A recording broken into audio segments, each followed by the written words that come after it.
রহিম। আল্লাহু আকবার বলেন। আল্লাহ পাক বলেন, ইয়া আইয়ুহাল্লাযীনা আমানু, ওহে বিশ্বাসীরা, ইত্তাকুল্লাহ, তোমরা আল্লাহকে ভয় করো, ওয়া কুলু কওলান সাদীদা, আর সদা সর্বদা সত্য কথা বলো। কি বলো? সদা সর্বদা সত্য কথা বলবা। সত্য কথা যদি বলতে পারো, আল্লাহ পাক বলেন, ইসলিহ লাকুম আ'মালাকুম, বান্দা তোমার যে আমলের ডায়েরি আছে, ও বান্দা তোমার যে আমলের খাতা আছে, বান্দা তোমার কাছে যে আমলের অ্যালবাম আছে, আল্লাহ পাক বলেন ওর মধ্যে যদি ওয়াগফির লাকুম যুনুবাকুম, আর যদি কোনো গুনাহ থাকে, আল্লাহু গফুরুর রহিম, আমি আল্লাহ গাফফার নামের খাতিরে ওই ডায়েরির ভিতর থেকে তোমার সব গুনাহগুলো মাইনাস করে দেব। সুবহানাল্লাহ বলেন। তাহলে শর্ত কি? সত্য কথা বলতে হবে। কথা বলেন ঠিক কিনা? সত্য কথা বললে আপনার আমলের ডায়েরির ভিতর থেকে আল্লাহ পাক গুনাহগুলো মিটিয়ে দিবেন। সুবহানাল্লাহ বলেন। তাহলে বদ আমল বর্জন করব ইনশাআল্লাহ। কথা বলেন। আর একটা কাজ, দুনিয়ার বান্দার সব গুনাহ আল্লাহ তাআলা ক্ষমা করে দিবে, একটা গুনাহ ক্ষমা করবে না। কয়টা গুনাহ? একটা গুনাহ ক্ষমা করবে না, শিরিক গুনাহ ক্ষমা করবে না। আল্লাহ কি বলেন দেখেন, ইন্নাল্লাহা লা ইয়াগফিরু আইয়ুশরাকা বিহি ওয়া ইয়াগফিরু মা দুনা যালিকা লিমান ইয়াশা। ইন্নাল্লাহা লা দ্বারা নেগেটিভ সেন্টেন্স ব্যবহার করেছেন, ইয়াগফিরু ক্ষমা করবে না। আল্লাহ পাক বলেন, বান্দা আমি ক্ষমা করব না আইয়ুশরাকা বিহি, যারা শিরিক করবে। শিরিক মানে আল্লাহ যেটা পারে আমার বাবাও সেটা পারে, আছে কিনা বলেন? আল্লাহ যেটা পারে আমার পীর বাবাও সেটা পারে, আছে কিনা বলেন? আল্লাহ যেটা পারে সেটা আমার দোকানও সেটাও দিতে পারে, আছে কিনা বলেন? যারা শিরিক করবে, শিরিকের প্রকার যদি বলে অনেক কথা বের হয়ে আসবে, এত লম্বা সময় দেব না। আসেন আমি যে কথা বললাম, আল্লাহ পাক বলেন বান্দা সব গুনাহ ক্ষমা করা হবে। আল্লাহ পাক বলেন যারা শিরিক করবে, আইয়ুশরাকা বিহি, শিরিক করলে আমি আল্লাহ ক্ষমা করব না। ওয়া ইয়াগফিরু মা দুনা যালিকা লিমান ইয়াশা, এছাড়া যত গুনাহ আছে আল্লাহ পাক বলেন আমার বান্দার সব গুনাহগুলো আমি আল্লাহ ক্ষমা করে দেব। সুবহানাল্লাহ বলেন। শিরিক গুনাহ। আল্লাহর নবীর আপন চাচা আবু তালেব আল্লাহর নবীকে এত ভালোবেসেছেন, এত মহব্বত করেছেন। আল্লাহর নবীর চাচার মধ্যে, সমস্ত চাচার মধ্যে সবচাইতে আবু তালেব আল্লাহর নবীকে বেশি ভালোবেসেছেন। এরপরেও শিরিক নিয়ে মারা যাওয়ার কারণে আল্লাহ তাআলা তাকে ক্ষমা করবে না, তার ঠিকানা হবে জাহান্নাম। কথা বলেন ঠিক কিনা? এই ওয়াজ আপনারা জানেন, এই ওদিকে যাব না। যে কথা বলতেছিলাম, তাহলে শিরিক গুনাহ এটা তো করবেনই না।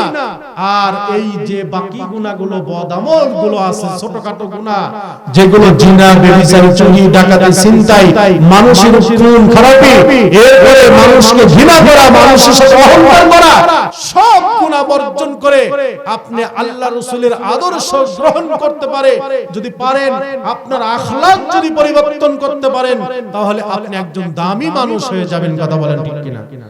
এজন্য আমার ভাইরা, আল্লাহ পাক আমাদেরকে জান দিলেন, এটা আমানত, এইটা আমরা রক্ষা করে চলবো।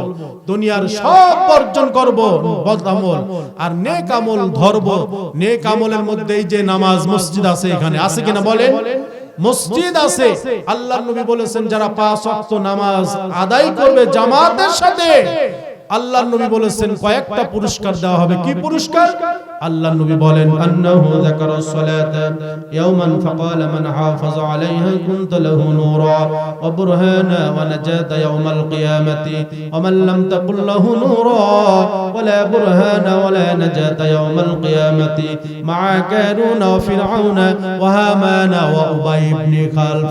আল্লাহর নবী বলেন দুনিয়ার বান্দা শোনো, যদি 5 ওয়াক্ত নামাজ জামাতের সাথে আদায় করতে পারো, পারো, এই নামাজ কিয়ামতের কঠিন ময়দানে এই নামাজ তোমার জন্য আলো হবে। কন্যা সুবহানাল্লাহ। আলোর দরকার আছে কিনা বলেন? আলোর দরকার আছে। আল্লাহর নবী বলেন কুনতালাহু নূর, এই নামাজ তোমার কিয়ামতের দিন আলো হবে। আলো এই জন্যই, আলোর মর্যাদার কথা কেন বলতেছিলাম, আপনি একটা বাড়ি করলেন, 4টা রুম করলেন, একটা রুমের মধ্যে এত সুন্দর সোফা দিলেন, পরিপাটি করলেন, ড্রেসিং টেবিল, খাট দিয়ে, শোকেস দিয়ে, এসি দিয়ে, ফ্যান দিয়ে অনেক সুন্দর রুম করলেন। হঠাৎ করে বিদ্যুৎ অফিস থেকে যদি খবর আসে 2 ঘন্টা কারেন্ট থাকবে না, বলেন কত সুন্দর রুম হওয়ার পরেও ওই ঘরের মধ্যে থাকতে মন চাইবে নাকি? থাকতে মন চাইবে না। আল্লাহর নবী বলেন উম্মত শোনো, দুনিয়াতে যেই উম্মত 5 ওয়াক্ত নামাজ আদায় করবে, কিয়ামতের মাঠটা কাফেরদের জন্য অন্ধকার হয়ে যাবে। নবীজি বলেন দুনিয়াতে যারা নামাজ পড়বে, নামাজ তার জন্য আলো হবে 1 নাম্বার, অবুরহানা 2 নাম্বার দলিল হবে, 3 নাম্বার নাজাত ইয়াউমাল কিয়ামতি, নাজাতের মাধ্যম হয়ে যাবে নামাজ। কন্যা সুবহানাল্লাহ। নামাজ তার জন্য নাজাতের মাধ্যম হয়ে যাবে, নামাজ তার জন্য দলিল হবে, নামাজ তার জন্য আলো হবে। কিন্তু মুসলমান নামাজ পড়তেই চায় না। কথা বলেন ঠিক কিনা? আল্লাহর নবী এতগুলো কথা বলবার পরে আবার বললেন ওয়াল্লাম তাকুল্লাহু নূরা ওয়ালা বুরহানা ওয়ালা নাজাতা ইয়াউমাল কিয়ামাতি মা কারুনা ওয়া ফিরআউনা ওয়া হামানা ওয়া উবাই ইবনে খালফ।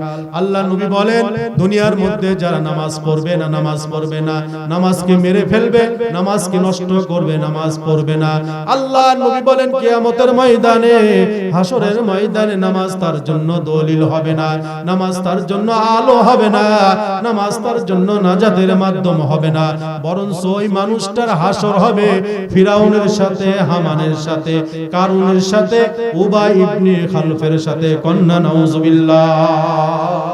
এই মানুষগুলোর কথা নবীজি কেন বলেছেন?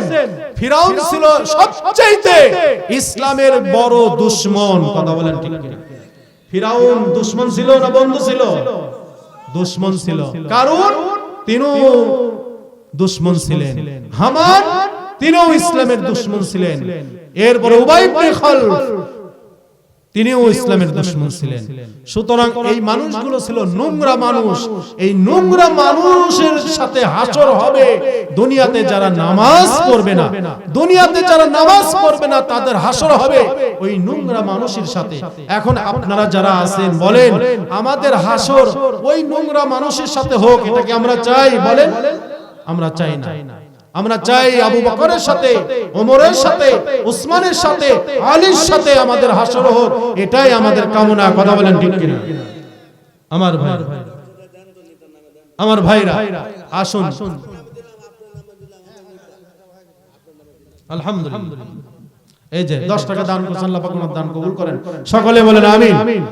আমার ভাইরা, তাহলে কি বলতেছিলাম?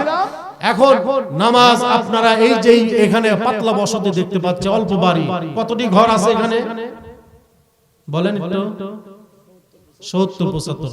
আর আহলুল হাদিস মসজিদ কয়টা আছে? আলহামদুলিল্লাহ অনেক মসজিদ আছে, অনেক মসজিদ আছে। যাই মাশাআল্লাহ। তো এই যে আমরা আহলুল হাদিস আমরা দাবি করি, করি কি করি না? যদি নামাজি না পড়ি তা আহলুল হাদিস দাবি করি লাভ আছে? কথা বলে? তাহলে নামাজ পড়তে হবে। এখানে যারা আছেন প্রত্যেকেই নামাজ পড়বেন তো নাকি? হাত তোলেন দেখি ইনশাআল্লাহ বলেন লিল্লাহি তাকবীর। হাত নামান। এই যে প্রত্যেকে নামাজ পড়বেন ভাই। দুনিয়াতে এই দুনিয়াটা ক্ষণস্থায়ী, আমাদের চলে যেতে হবে। সূরা শুরার 20 নম্বর আয়াতের মধ্যে আল্লাহ পাক কি বলেছেন দেখেন। এরকম যদি আয়াত বলি আমার আলমগীর ভাইয়ের মতন, আমারও রাত পোহায় যাবে, আয়াত শেষ হবে না। সুবহানাল্লাহ। সূরা শুরার 20 নম্বর আয়াতের মধ্যে আল্লাহ পাক বলেছেন যে দুনিয়াতে মানুষ 2 প্রকার।